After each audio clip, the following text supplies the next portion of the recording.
So this is just an update for what's been happening. I'm Aleesia, Rob's wife. Today I guess we just wanted to update you with what's going on. The first thing is that we had to get rid of Abby, which was sort of touched on last time Rob mentioned it, or did an update. Abby just wouldn't have ever been able to be a service dog. The seizure is actually really scared, especially the last seizure that Rob had 2 weeks ago on a Wednesday, or almost 2 weeks ago. And Abby's anxiety was higher, which is, Rob's seizures are caused from stress and anxiety, in part, so it's not beneficial to have a dog that's also scared of them. So we got this little guy for free. Somebody had to go back to another country, move home, so we took the little Jackie boy off their hands. So he's not going to be a service dog, he's huge, or he's too little, need a bigger dog, but a comfort dog. Just, Rob is alone so often. I'm trying to do projects and get some work done, and even maybe eventually get a job if I can leave Rob for long enough. So this little guy just keeps Rob occupied. So that's the update on the dog. The other thing that we wanted to kind of bring out is a little bit more information about Rob's seizures. A lot of people, especially people that Rob's grown up with, don't understand how these seizures are, like how prolific they are, I guess is one word for it. Because they're supposedly rare, but we're starting to find out a lot of people actually get these kind of seizures from stress. Stress can, and trauma can actually really do havoc on the brain, especially when some of the trauma was from such a young age. So today it's mainly just to, from your guys' viewpoint, from my parents who saw Rob's really bad seizure, just what did you guys see? No filters, just what was it? Like you hadn't seen one of his, I call them grand mals, like where the body is actually shaking. Some of Rob's seizures, his eyes are just closed and he can't do much.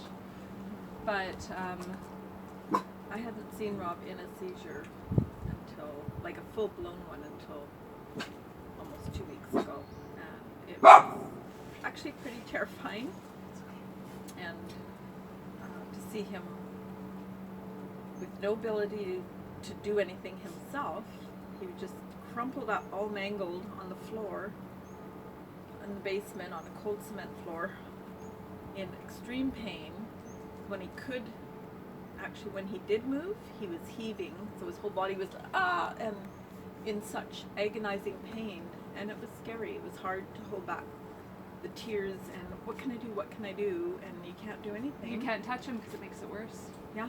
But you have to, because you have to get him comfortable. Like it's we had to do that, get a foamy for the floor because it was not finished yet, and you had to explain to him, okay, Rob, this is what we're going to do. We have to move you off the floor. And we found out later, Rob couldn't tell us, but actually on the floor, he couldn't speak to say, I'm cold. I know. We did get him a blanket for on top of him, but underneath he was still Cold. really cold.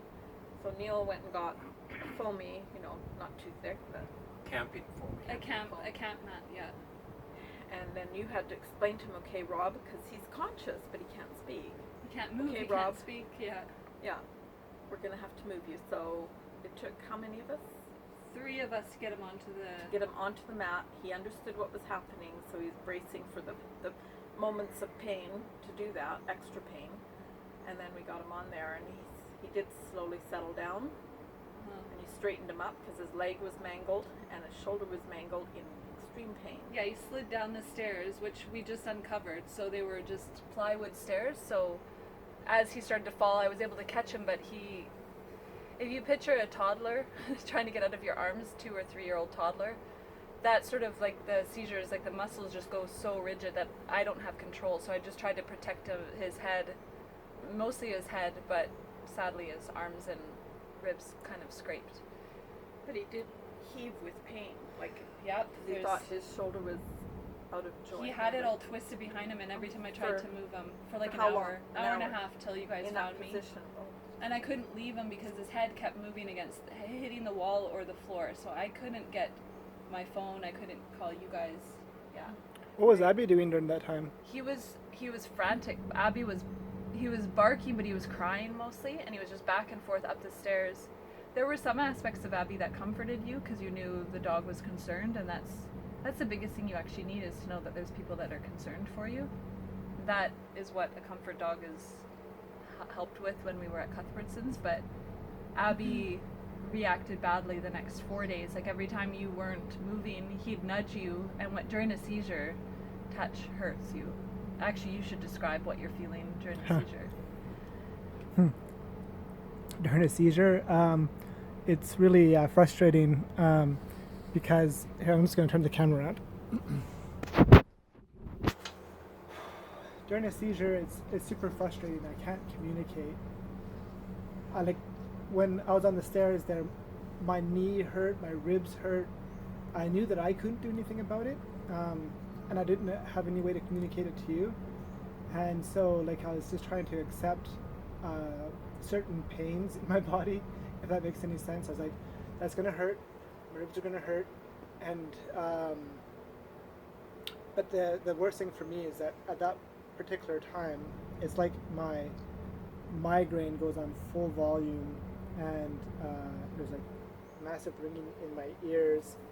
There's just that complete pain that goes across the head.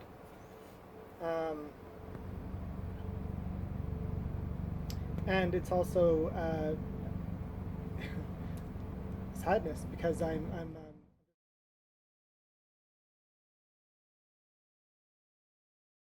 that there was a phone call. I don't remember where I was at. The pain that you were feeling at the bottom of the stairs. Migraines? Well, and the sadness. And the sadness is because I'm just knowing that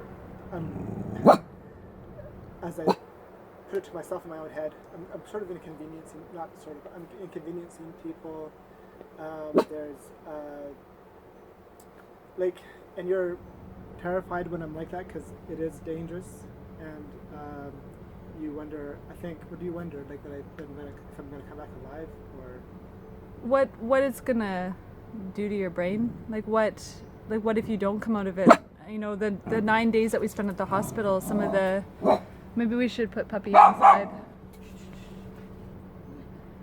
Yeah, my fear is when we were in the hospital, when it got to the point where you were having the really horrible seizures, that's when you're in so much pain that you personally wanted to you just wanted to end, you want to die, basically.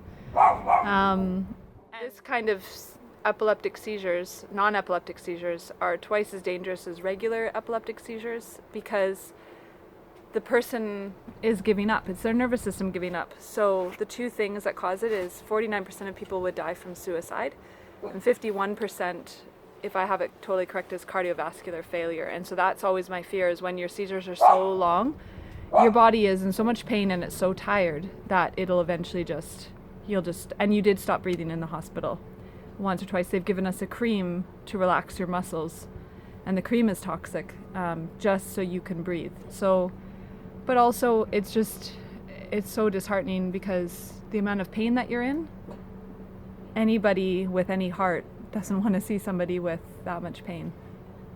Yeah, I get that. Yeah. I also wanted to hear from Neil about his experience as well.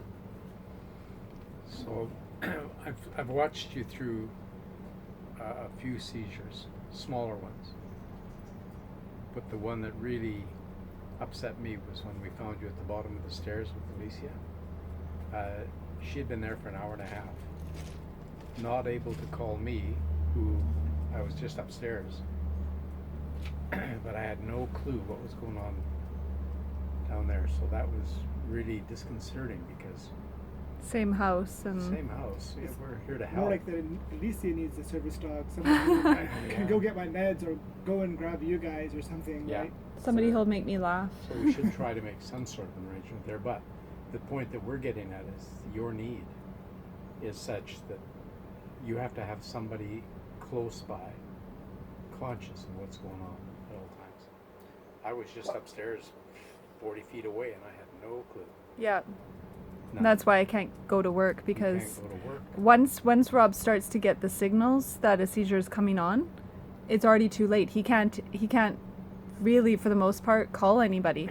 If I'm in the room, he can go quiet or help, or I see him just sort of all of a sudden stop like mid-sentence, and that's the only notification I have that Rob's having a seizure.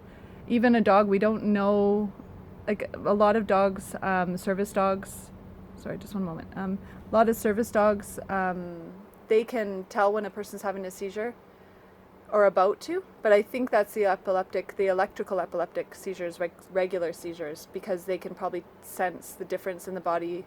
So that's what we're interested in finding out, is if a dog can actually tell from a seizure that is more PTSD related. Mm-hmm. It's to do with the nervous system. It's a different kind. They are more dangerous than epileptic seizures, but probably maybe also because you don't get the notification in a way, like you don't get the triggers.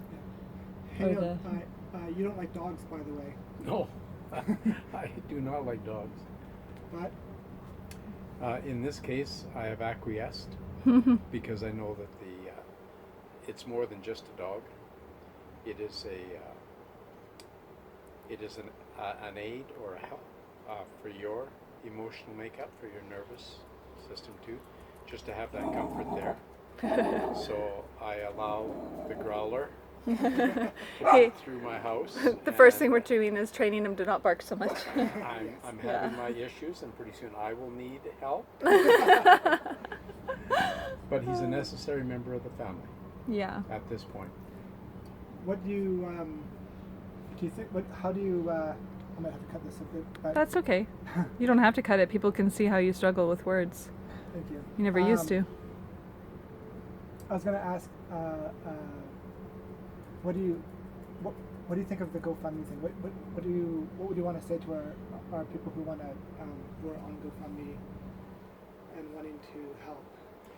My first recollection of GoFundMe would have been hat in hand, because it's self-serving.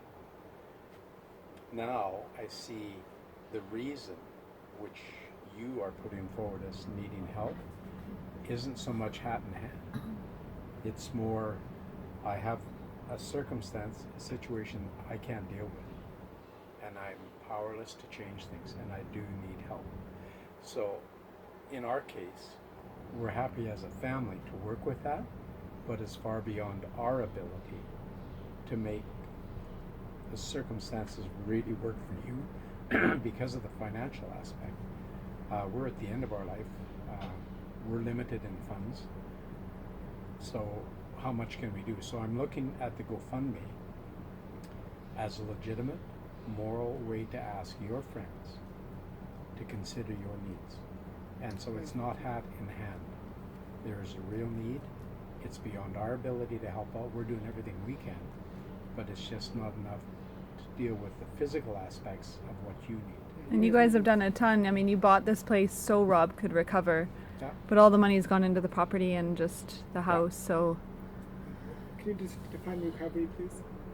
recovery, if it's possible, because this is one of the what ifs. What if Rob is not able to recover fully? I don't know if I just imagined it, but when we were down in Vancouver getting all the diagnoses from the doctors, actually many doctors, there was very much we have no idea how long, or if it's long-term to permanent is all they could say. But when I informed doctors where we were moving and what my parents had come up with, like as an idea, like because Rob needed less noise. I know it's ironic because the dog's been barking through most of this video. I don't think he likes the beep when the I have video my turns earplugs on. in right now. Yeah, and Rob's got earplugs in, so a lot of the doctors seemed almost relieved that Rob was going to be in a safer, quieter environment, just calmer, without so much movement and everything. So knowing at least we have that down now, it's just mainly the downstairs. We've received a couple anonymous generous donations to help get the product. We don't have enough to do the whole basement, but at least we can really get going now on a bedroom that's basically soundproof. Rob doesn't necessarily need soundproof all the time because like right now is a decent day. We're outside and he still has to wear earplugs, his medical glasses and that And be in fishing shade. hat and be in the shade. But he couldn't do this for more than this interview really, and he has to go back in. It's for the times that he's not feeling as well. His memory is a little bit tired that day, and that's sort of one of our signals that his brain is also tired and his nervous system is tired. So having the downstairs really, really quiet, it also helps my parents. They don't have to tiptoe around upstairs if somebody drops a book. It doesn't startle Rob. And I know that sounds like a minor thing for most of us. We wouldn't even notice that. But if Rob's having a seizure, even a door opening slowly will make him start twitching. And it just makes the seizure last a lot longer. Remember, these are hour-long seizures, several hour-long seizures, and sometimes several days of seizures. And then all of a sudden he'll have a couple good weeks. We're still...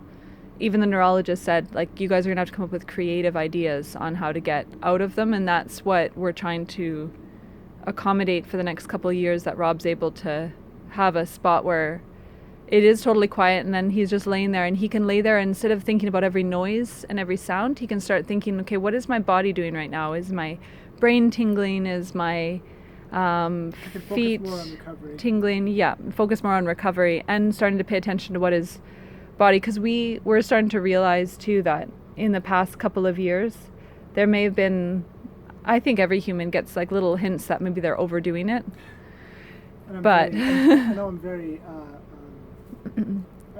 I was a bit of a workaholic. Yeah, not a bit. Every doctor for years has been saying you've got to slow down, and Rob had this preconceived idea that he had to push way beyond his limits. None of us should, because eventually your body will just say no. It's a good book, by the way, When the Body Says No. But anyway, it's about finding balance now, and that recovery room downstairs will help a lot with that. I don't know that we'll ever get back to a fully normal life. I don't think we'll ever have a full recovery, but at least if it's manageable and you can stay alive, remember, That's like, a plus. that's a plus to stay alive. Mhm. It makes it possible to be living. Did you have any comments, Susan, before we end the interview? On Anything? No, on GoFundMe or on the seizures or the I disorder? just see how, well, I'm still learning, because I was around you in Vancouver a bit when we were packing you up and getting you moved.